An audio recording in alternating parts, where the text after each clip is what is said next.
Angazi noma ngizwa kahleni bakwethu. Bengeke ngiphendule kanjalo ukuthi mina hayi angizwa le ndaba iyangidida nami.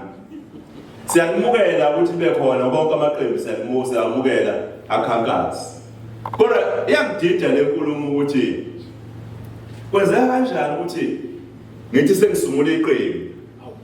Kodwa bese ngithi angisulile kuleli qembu elidala. Kwaphela nje ngifuna ukukhipha isibanibani kuleli qembu elidala. Kodwa ususungule elinye iqembu. Kodwa awusulile kuleli iqembu. Kodwa abanjalo bese bedideka bacabanga ukuthi ngaphela elinye iqembu kodwa bebetshele emehlweni ukuthi siseyilo leli yaqembu. Iyo ke lento engishoyo ukuthi oshintshe umbala wesikibha nje bakuthi akufanele asidide ngaphela.